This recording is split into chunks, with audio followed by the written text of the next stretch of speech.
ફરિયાદીની સગીર વયની દીકરી સંમતિ આપવા અસમર્થ હોવાનું જાણવા છતાં લગ્ન કરવાની લાલચ આપી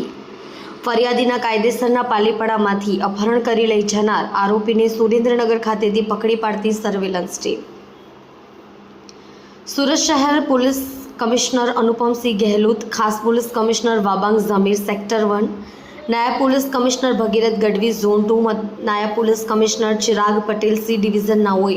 આરોપીઓને પકડી પાડવા જરૂરી સૂચના આપી હોય 9/4/2025ના રોજ કલાક 16 થી 16:30 વાગ્યાના અરસામાં ઉધના ભીમનગર ગરનાળા પાસેથી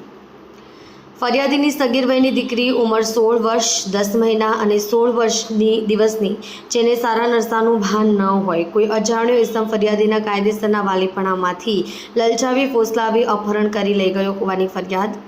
ફરિયાદીએ આપતા 29/4/2025ના રોજ Udhna police station part A 2025 BNS કલમ 2023ની કલમ 137(2) મુજબનો ગુનો રજીસ્ટર કરવામાં આવ્યો હોય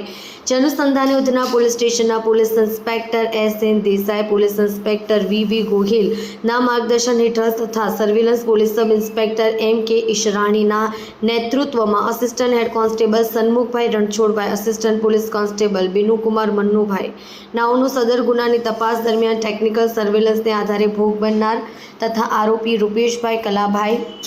ઠાકોર ઉંમર 21 ધંધો મજૂરી રહેવાસી ગામ રાજપાડી કાલિયાપર ફળિયો ભરૂચને સુરેન્દ્રનગર ખાતેથી પકડી પાડી ઉપરોક્ત અધિકારી અને સર્વેલન્સના અધિકારીઓએ ખૂબ જ પ્રશંસનીય કામગીરી કરી છે। કલ્પેશ રાણા સાથે જોતા રહો ન્યૂઝ 9 ગુજરાતી।